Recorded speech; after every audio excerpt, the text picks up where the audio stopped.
Ald Daedroth, Corpvsarivm, the debut, I believe, the debut by solo raw black metal project, sort of side project of another guy called Mysterivm Xarxes. Same guy though. Same guy, yeah, same guy. One guy. But today we are talking about Ald Daedroth, which I believe is something from Morrowind. You heard about that? You heard of that game, Mike? I've Elder heard of Scrolls. that game. Yeah, I've never played it, but I saw that when I was looking him up earlier that it came up as a thing for that game. I wonder if the whole content is about that. Well, I was going to ask you that because the song titles look like they've definitely got that sort of fantasy element to it, don't they? So I'd imagine it might be a themed project on that game. I don't know. You're a gamer, John. Do you not have you not played? Do you not play it? I haven't played Morrowind. No, I haven't. But yeah, it'd be interesting to know if you're watching Mysterium. Let us know. Let us know in the comments. But yeah, this record. I guess just a little bit of context. I hadn't really heard. I'd never heard of this guy, and just sort of came up in albums that had come out recently, and we thought, okay, this sounds quite cool. Let's give it a quick go. But I was surprised, man. I wasn't expecting the level of musicianship that is on display here. It's quite. I've noticed recently with some of these like one man black metal bands we listen to, like some of the music, especially when you hear artists that are like doing everything.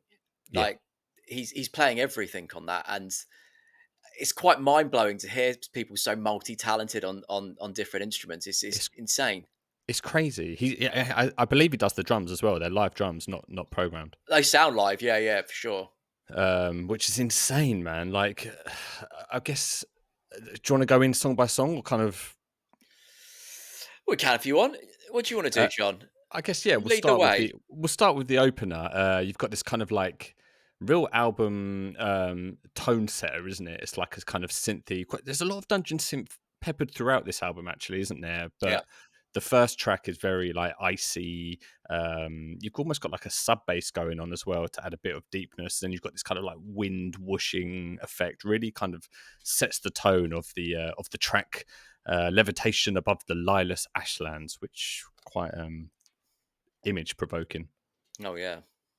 Uh, No, he's not wrong.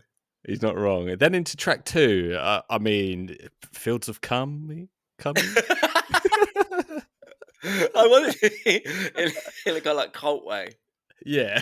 That's what he wanted to say, but he's like, doesn't quite suit my vibe, so I'm gonna change that up a little bit. This is where he kind of like really steps into the kind of sound of the album. It starts with just explosive blast beats. There's like a triumphant melody, isn't there, to this track that kind of goes through the whole track. That sort Do you of mean the synth melody? yeah.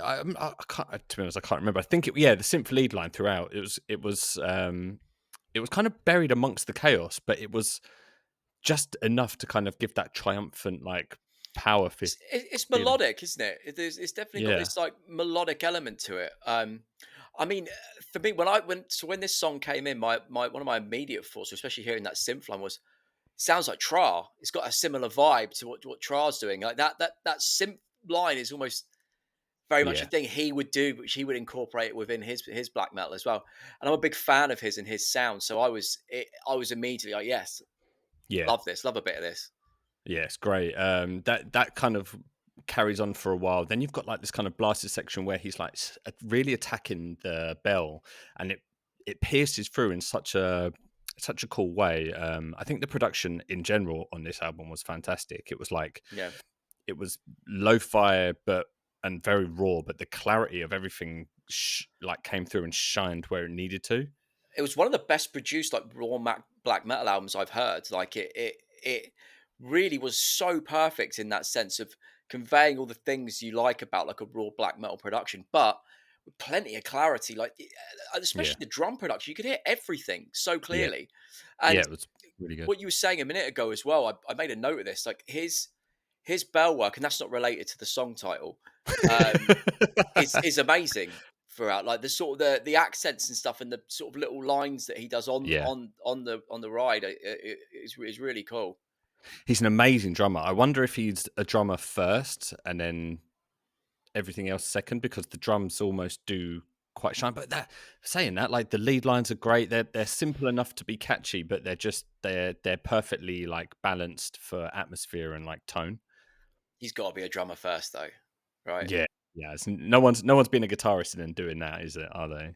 No, no. I think because the guitar work in it's really really cool, but it's not got that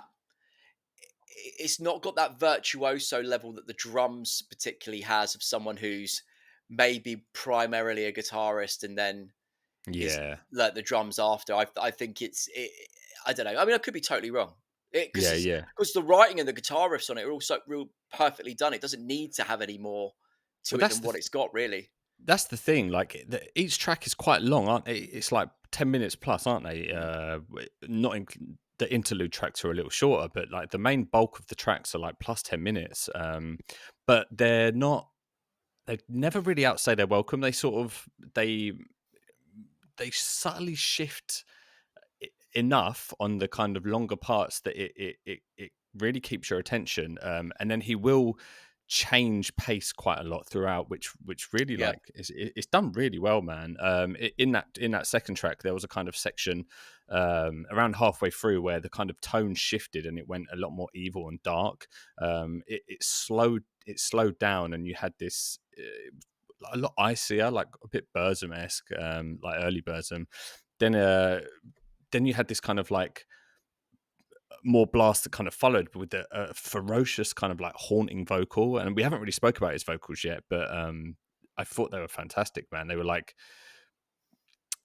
buried perfectly within the to be like haunting and background, but they again they still had that level of clarity and like despair that was just sat really nicely. yeah. He would bring these kind of like howls as well. Yeah, Aspect to which I thought was really cool. And there was some parts I didn't really make a note on what song it was, but there was a few areas where I'd hear his voice would almost sound quite affected as well. It almost had a little bit of that sort of. Do you remember Black Stillis? That where his vocals almost like a wind type thing. yeah, Like he had a sort of a bit of that going on, but not going as far as Black Stillis does with that sort of stuff. But you could hear there was maybe an influence of that on him vocally in places. yeah, for sure, man. I think it was a standout performance.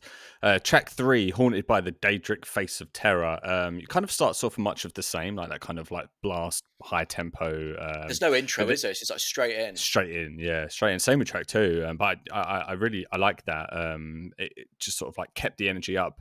Then at around 3:30, he introduces this kind of it's like a mid-tempo like disco beat almost, and you had these kind of synth bells chiming over the top. I thought that section was really cool, man. It was like the first time that he experimented with that kind of pace. It was really nice. This whole album, I felt it had this kind of thing of it. They just sort of it washes over you. Do you know what I mean? It's sort of there's an Yeah, intensity, and it just sort of keeps you in because it really doesn't let up that much at all. I no, mean, you got the. We'll get on to the next song, which is like an interlude type thing. But when he's going full pelt, he doesn't really stop, does he? Even if he changes paces and stuff, it's still got this forward momentum, always going, yeah. always intense. It's almost trance like. Like when you say Yeah. washes over you, like I completely agree, but not in like a Oh no, no, background I don't way. mean it like that. I Yeah. mean it kind of yeah, yeah, you're right, almost trance induced. It just sort of I'm going to say washes over you again. Look, so, can I apologise about my microphone? I'm just I broke the stand just beforehand, so I'm holding it like a roving reporter, which is shit if you're trying to gesticulate. Um, Yeah. what No, was but my point? Yeah, I didn't have yeah, one. Go on. washes over you. Sure. Yeah, but yeah, no, it does, it it never falls into background. There's enough there to kind of keep your ears Yeah. entertained. But yeah, then going into track four, "Sulphur Breath of the Red Mountain," that was like the interlude track, right? Had the kind of like distorted vocal sample over these kind of like synthy scapes. It was quite ethereal, but almost like evil. It was very dreamlike, I thought. It to me it really sounded like Blade Runner, a Vangelis kind of thing. Yeah, Had it that had that sort of vibe, didn't sci-fi it? synth thing, and then the sort of the vocal sample over the top could have been like a monologue from Blade Runner Yeah. sort of over the top. It had that. I really liked it. It just reminded me of that, and that's it's a good thing to be reminded of. I wonder if the vocal sample was like a clip from Morrowind, the game. Probably. Possibly, possibly. And then the ender, over before you know it, Crimson Soaked Spear of the Sixth House. Um, this one felt almost slower overall. Like, if you're like to zoom out and look at the whole track, there was a lot more kind of slow mid tempo in this track than the other ones. But it had definitely had like an ender feel to it, didn't it? I thought this one felt almost in a way heavier because the way the song starts, you start on these kind of quite low, fuzzed out guitars, which you didn't really hear as much in the rest of the album. No. It gave it maybe a bit of a more of that feel as opposed to sort of coming in more with a wall of noise and synth straight away. It Yeah. had it felt a bit more chord led, if you know what I mean. Yeah, it did, and the drums were a lot more straight, weren't they? Like just sort Yeah, of like kick snare, with a kind of synth line over the top. Yeah, definitely. I know what you mean. It did have a kind of there was a heaviness to it because it wasn't just like a wall of blast. It was like yeah. It a nice change. was a good But song, man. It was good. yeah, really good song. There was a little bit towards the end I wasn't expecting. He sort of like does these triplet chugs and follows it with the kick pattern. It was almost a little bit, dare I say, groove metal. Yeah.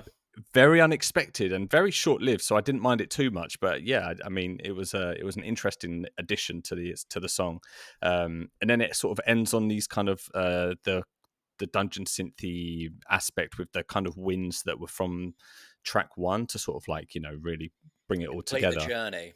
complete the journey, if you will, Mike. Yeah, the whole album was quite journeyful, wasn't it? It was. It was, man. It was one of those albums. It's a little bit like an experience, if you know what I mean. Yeah, yeah. But there was I this like melodic aspect to it, sort of all the way through. It it did get evil in places, but not for too long. It felt more like a sort of an intense blast of sort of melodic tinged black metal noise type stuff. Yeah, for me. It was more like atmospheric raw black metal with triumphant undertones. Hmm. You like that one? Sure, he appreciates all these words, trying to pigeonhole his his music. That'll be on his Bandcamp, like a little Yeah, that'll do. quotation. Yeah, The put fans quotation mark. off. Um, it it's great, man. I had a really good time with this. I mean, it sounds like you did as well. You're really Yeah, so for those not in the know, like if you're watching for the first time, welcome. But like we don't really ever talk about what we're doing. Offline. We just sort of say this is the record we're going to do, and then we save our discussion for when we're on the show because it's a bit more like of a natural conversation that way. So I was unsure how you were going to take this one, Mike. To be honest, I wasn't sure if it would be a bit because you're not a fan of a long song. I'm not a fan of a long bad song. That's a good way to But put these, it. I'd say these, fucking this microphone, The- these songs, they didn't feel, they didn't feel like songs, if you know what I mean. They sort of felt Yeah, like sort of long pieces of music. yeah, it's a good point. I think it's an album again that you want to listen to start to finish, like Hmm. rather than just picking out a song. If you were to pick out a song, then Mike, did you have a standout? Maybe track three, because I don't want to say the title of track two. I think track two was probably my favorite. Fields of I'm going to say Camus. I think it's Camus. Is Yeah, it? I think Is that so. what you I think think it so. is? I think so. Okay. But yeah, I What was think that it song again? was Fields of Camus. Camus. Okay. Camus. Yeah, I believe. A field of it. Uh, Fields, not I just feel one, multiple fields. but multiple fields. A But hectare yeah, or two. yeah. I think that song was probably my 5 football standout. pitches worth. Yeah, yeah, yeah. Plentiful, bountiful, big harvest of it. I think. Listen, I think this is definitely one to go and listen to. I actually did check out his other solo project. Oh, you did tell me about that. You told me you're loving that. Yeah, I thought Gave it the was game over. fantastic. Mysterium Xarxes. It Yeah, was I see. it I was thought this was. I thought that's what This was. This was. Yeah. No, yeah. So this is Ald Daedroth.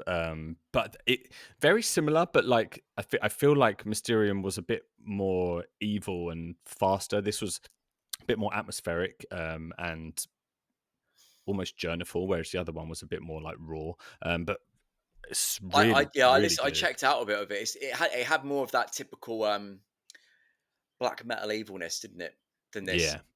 Yeah, yeah. But either way, man, he's clearly like a really intelligent, accomplished musician. So yeah, I'm excited to kind That's of good see what he does stuff. next, as this is just his debut, I guess. So I'm excited to see what comes next. But yeah, if you like what you heard today, give us a like and a subscribe. Let us know in the comments if you check this out, what you thought about it. We put out videos every Wednesday and Friday, although we did miss last Wednesday, so apologies for that. Yeah, But but yeah, can we just say why quickly? We did try, yeah, um, and we were we just going ran to into a few sort of Nazi-related sketchy, issues yeah, sketchy, with the sketchy band. albums that we picked. Um, Yeah, yeah. it's a tough market. It's a tough stream to navigate, the sort of underground metal scene. Black metal, You've yeah. got yeah, you've Underground got black metal is it's a tricky. You yeah, got to check. You got to do some checks and yeah. You have, maybe prepared to say no, even if you're not sure. yeah, it's true. But yes, if you like what you heard, give us a like, subscribe, and we will catch you in the next one.